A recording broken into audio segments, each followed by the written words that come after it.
Madame le ministre, vous transmettrez au président Kabila que le groupe a reçu le message qu'il vous a chargé de nous transmettre. Et nous l'en remercions très humblement. Il nous faut avoir des informations fraîches, crédibles, pour défendre les intérêts, non seulement du Congo, RDC, je veux dire, mais de l'Afrique, parce que tout ce qui touche le Congo et la situation du Congo nous préoccupe, nous tous. Il n'y aura pas d'indifférence parce que ce n'est pas notre affaire. Non, le Congo, c'est l'Afrique. Le Congo connaîtra la paix définitivement, s'il plaît à Dieu. Le Congo est sur la bonne voie parce que la Cinco, les évêques ne sont pas étrangers, ce ne sont pas des Blancs, ce ne sont pas des évêques qui ont été comme du temps colonial qu'on nous envoie, c'est des évêques congolais. La conférence épiscopale, c'est ça. L'Afrique règle ses problèmes et réglera ses problèmes. Qu'on nous fasse confiance. Qu'on nous fasse confiance. Nous avons dépassé l'âge auquel on peut nous dicter ce que nous devons faire. Nous savons ce que nous devons faire. L'Union africaine le sait. Les chefs d'État en donnent régulièrement l'exemple.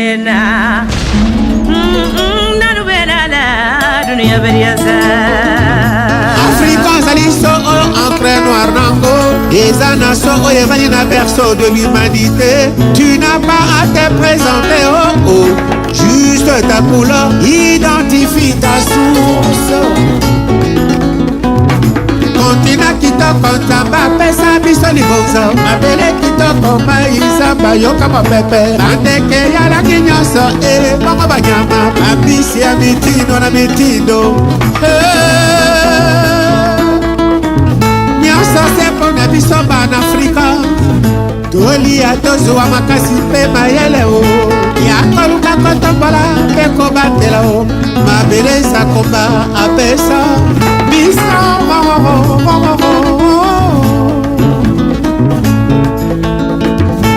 Saki a défendre Mabele na yo te. Dis-toi à ta place bakosala yango.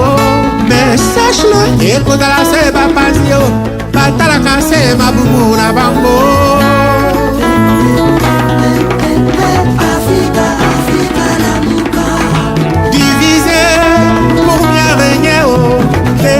Na bango toyebi tobobani topasani on a songi na bango.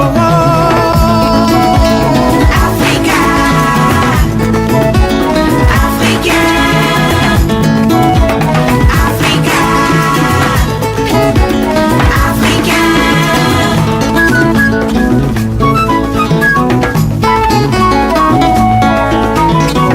Lokoso moyidoka si monte ma pepe. Opesi bango lito yi mote meyindi. L'union fait la force bango baebi. Yango bamemela biso moi division. Bato sangala te oh. Solitude même kao. Faiblesse oh. Bien sûr bakataka mai na machete te. Mais soki malili ekomisi yango glace to libanga ekokatana. Tôt ou tard, l'Afrique s'éveillera.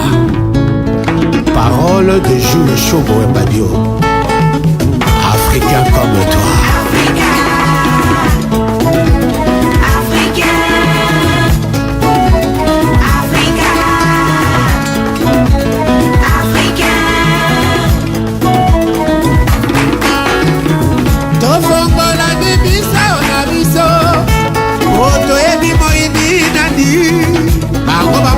Banyama batote basala mandoki bameka kose na Afrika. Akila Afrika bamoni tina teo.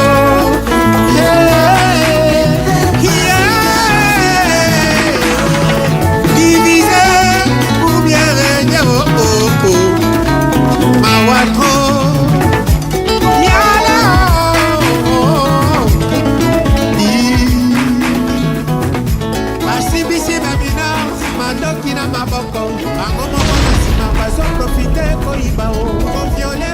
Je vous explique sur la situation des droits de l'homme chez nous, de manière à ce que lorsque les discussions sur cette question viennent, que personne ne manque l'information nécessaire. C'est pour cela que notre ministre des Droits humains est venue et elle veut vous donner les derniers développements qui ont eu lieu en République démocratique du Congo sur la situation des droits de l'homme pour que vous soyez bien informés. Excellence, vous avez la parole pour votre déclaration et she will be standing. She want to speak standing and we'll bring the microphone to her. Et donc elle va parler debout. Et voilà, donc Excellence, vous avez la parole. Excellence, Mesdames et Messieurs les ambassadeurs et chefs des missions diplomatiques, avant tout, je vous remercie au nom de Son Excellence, Monsieur le Président de la République démocratique du Congo, Son Excellence Joseph Kabila, et au nom de son gouvernement pour avoir bien voulu répondre à mon invitation de ce jour dans cet agréable cadre de l'hôtel intercontinental de Genève. C'est également une occasion pour moi de vous remercier encore une fois de plus de vive voix pour votre soutien sans faille que vous avez bien voulu apporter à mon pays, la République démocratique du Congo, lors de la 34e session du Conseil des droits de l'homme des Nations Unies le 22 mars dernier lors du dialogue interactif. Comme vous le savez, les discussions lors de ce dialogue ont essentiellement tourné autour de la situation sécuritaire dans les provinces du Kasaï central, oriental et de ses répercussions sur les droits de l'homme. Justement, je suis venu à Genève pour conférer avec vous sur l'évolution de ce que l'on pourrait appeler aujourd'hui l'affaire Kamwina Nsapu qui préoccupe la communauté internationale, mais encore beaucoup plus le chef de l'État congolais. Il vous souviendra que le 22 mars dernier, lors du dialogue interactif, j'avais souligné que le président de la République démocratique du Congo, Son Excellence Joseph Kabila, avait ordonné à l'auditeur général des forces armées de la République démocratique du Congo de dépêcher des hauts magistrats militaires dans les provinces de Kasaï pour enquêter sur les crimes éventuels que certaines vidéos imputeraient à des éléments de l'armée congolaise. Au bout de quelques semaines, l'auditorat militaire a réussi à mettre la main sur les principaux suspects ainsi que leurs complices.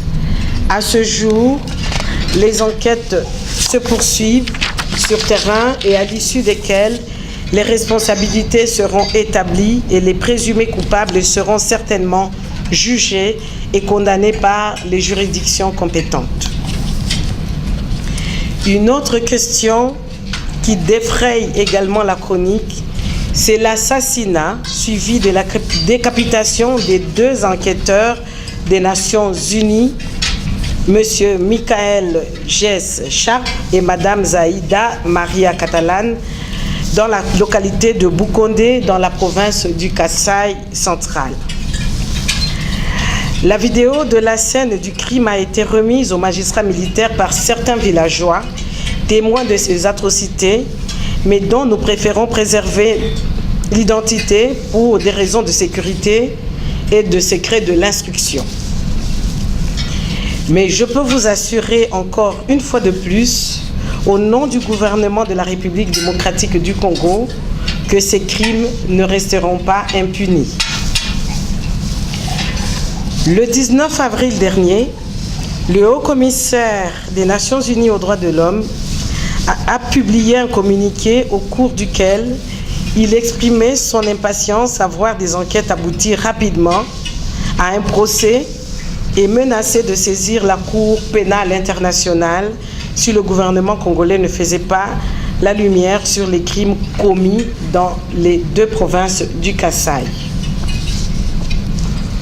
Nous pouvons comprendre son désarroi face à tous ces crimes qu'aucun État du monde épris de paix et soucieux du respect des droits de l'homme ne peut tolérer.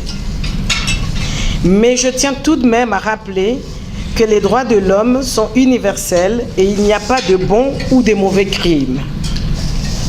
Ceci dit, qu'autant justice doit être rendue aux familles de Michael Sharp et Zaïda Catalan, autant justice doit être rendue à toutes les familles des militaires et policiers congolais victimes de décapitation des miliciens de Kamwina Nsapu, ainsi qu'à tous les civils innocents tués par ces terroristes ou tombés sous les balles de quelques éléments indisciplinés des forces armées de la République démocratique du Congo.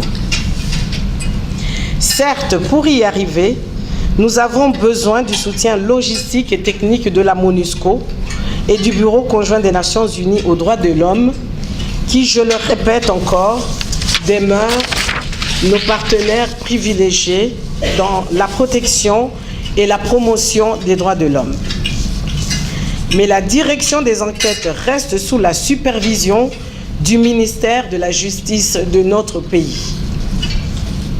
Je profite d'ailleurs de cette occasion pour lancer un appel solennel aux pays africains qui auraient les moyens de nous apporter leur expertise dans le renforcement des capacités des enquêteurs de droits de l'homme et ou de mettre à notre disposition des médecins légistes dans le cadre de ces enquêtes, de ne pas hésiter à le faire. Excellences, Mesdames et Messieurs les ambassadeurs, distingués invités, le gouvernement de la République démocratique du Congo est conscient que tous les problèmes ne peuvent pas être résolus par les armes. C'est pourquoi, toujours dans le souci de rétablir la paix et la sécurité dans les provinces des Kasaï centrales et orientales, Son Excellence, Monsieur le Président de la République, Joseph Kabila, a instruit le ministre de l'Intérieur et de la Sécurité d'entamer le processus de réconciliation au sein de la famille du défunt Kamwina Nsapu. Ainsi, un nouveau chef coutumier, choisi par la famille, a été intronisé par les autorités politiques provinciales. Mais il convient tout de même de rappeler que cette démarche ne va pas exonérer les criminels des actes répréhensibles qu'ils ont commis. Excellences, Mesdames et Messieurs les ambassadeurs, il n'y a pas que des mauvaises nouvelles provenant de la République démocratique du Congo. Heureusement d'ailleurs. Je suis heureuse de vous annoncer que le processus électoral se poursuit jusqu'à ce jour. La Commission électorale nationale indépendante a déjà enrôlé environ 22 500 000 électeurs sur 41 millions attendus. Pendant ce temps, après le constat d'échec de la conférence épiscopale nationale congolaise, en sigle CENCO, à mettre d'accord les signataires de l'accord politique du 31 décembre 2016, appelé accord de la Saint-Sylvestre, le président de la République a encore une fois de plus entamé au début du mois d'avril dernier les consultations avec toutes les forces politiques et sociales de la République démocratique du Congo. Ceci toujours dans le souci de préserver la stabilité de notre pays, la paix et l'unité nationale. À l'issue de ces consultations, un Premier ministre, en la personne de M. Bruno Tshibala, issu du rassemblement des forces politiques et sociales acquises au changement, a été nommé le 7 avril dernier par le président de la République, conformément à l'accord de la Saint-Sylvestre, dont l'arrangement particulier a été signé par plus de 95% des partis politiques et forces de la société civile ayant participé au dialogue national. À présent, tous les regards sont tournés vers les élections. Ainsi, le peuple congolais va pouvoir choisir seul, j'ai bien dit seul, ses dirigeants, sans aucune interférence étrangère, comme l'a souligné le chef de l'État, Joseph Kabila, devant les 2 chambres du Parlement réunies en congrès le 5 avril dernier. Et le président en exercice de l'Union africaine, son Excellence le président de la République de Guinée, Alpha Condé, a surenchéri en soulignant lors de sa dernière visite officielle en France que l'Afrique a grandi, l'Afrique a mûri, elle est devenue majeure pour pouvoir décider seule de sa destinée.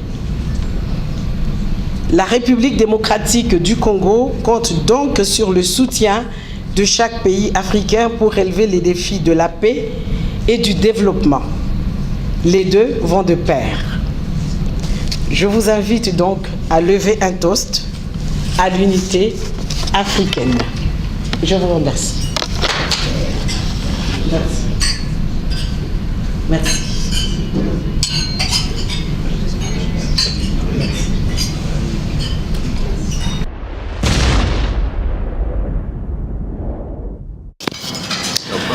Je vous remercie, Monsieur l'ambassadeur.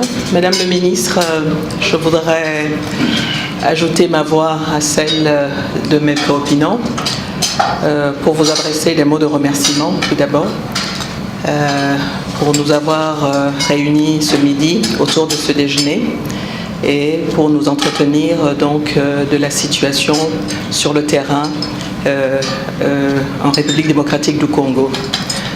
Merci de cette interaction. Je crois que c'est quelque chose d'important. Vous l'aviez déjà fait il y a quelque temps. Et votre ambassadeur Mukongo ici n'a cesse effectivement de rendre compte de la situation. Et je voudrais féliciter la République démocratique du Congo pour cet exercice de transparence qui est indispensable et nécessaire sur la place de Genève.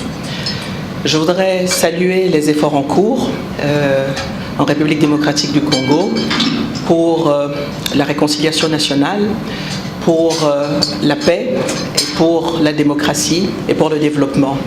Ce sont des efforts qui sont à saluer et à encourager.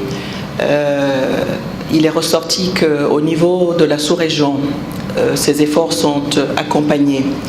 Au niveau africain également. Et je voudrais vous exprimer ici le soutien du Mali au processus en cours et souhaiter plein succès à la République démocratique du Congo pour atteindre les objectifs qui s'est fixés. Je vous remercie. Merci à chacun de vos pays pour le soutien que vous apportez à la République démocratique du Congo.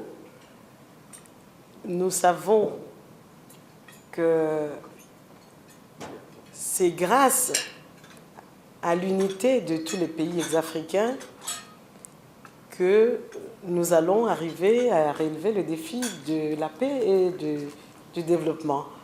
Parce que, comme je l'ai dit dans mon discours tout à l'heure, les deux sont liés.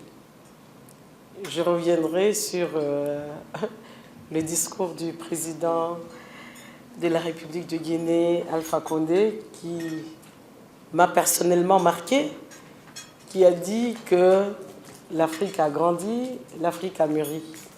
Je vois et je rêve de voir l'Afrique totalement libre, en paix et développée, et ça sera grâce au soutien de chacun de vos pays respectifs. Merci.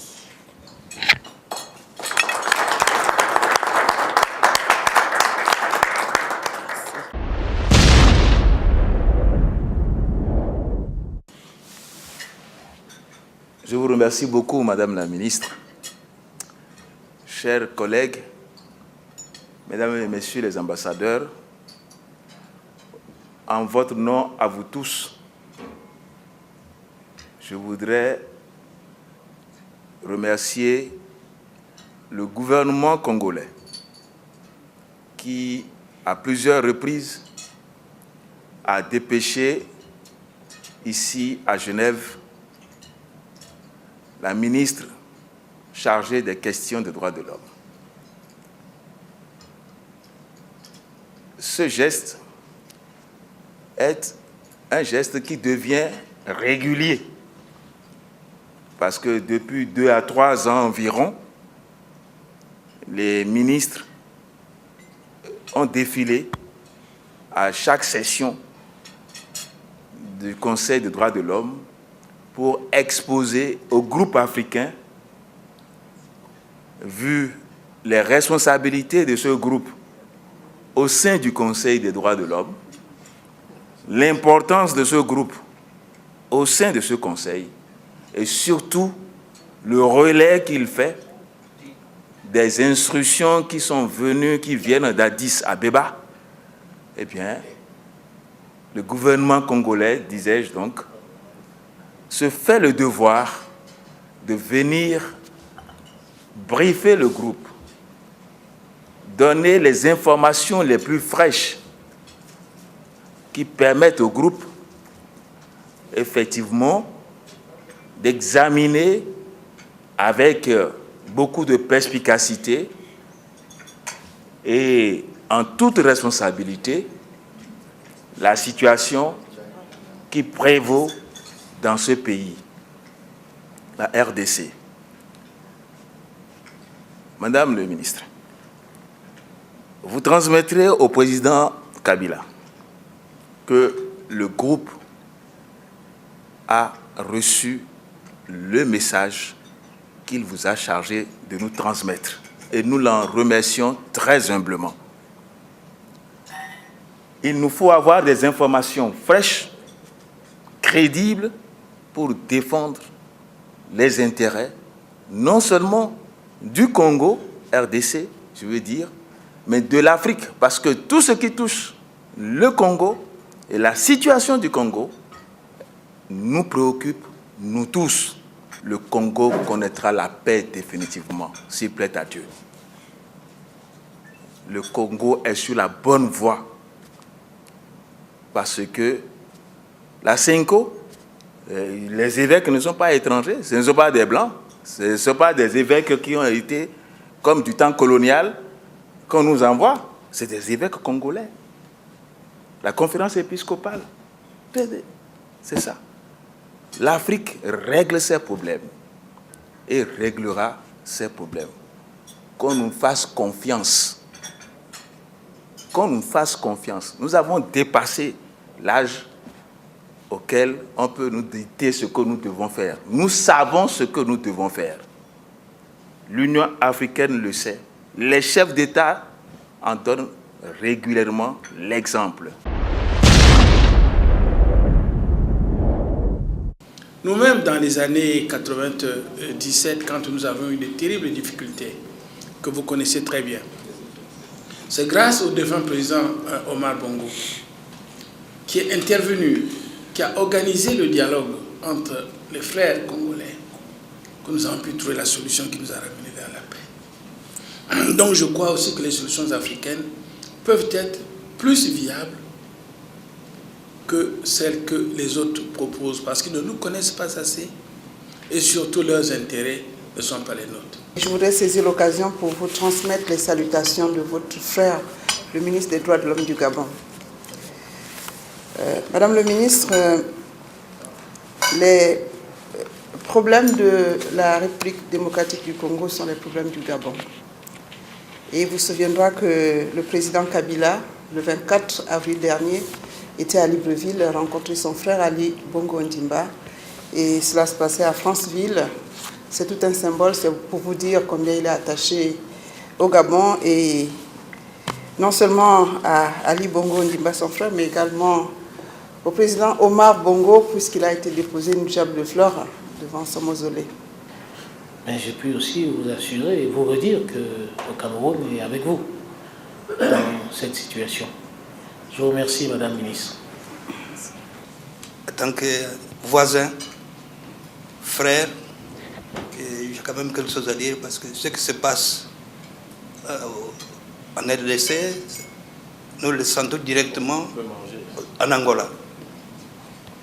Aujourd'hui même, avant de venir ici, je suis arrivé un peu en retard, j'étais en contact avec le pays. Nous souhaitons pour le Congo la paix, nous souhaitons que les élections se déroulent dans de bonnes conditions, que l'enrôlement des électeurs qui a commencé et qui a déjà maintenant dépassé plus de 20 millions, eh bien, sur une quarantaine de millions, eh bien, que cet enrôlement se poursuive jusqu'à son terme et que le Congo devienne vraiment le pays de développement que nous voulons pour le continent. Paix au Congo et bonne chance au Congo. Je vous remercie.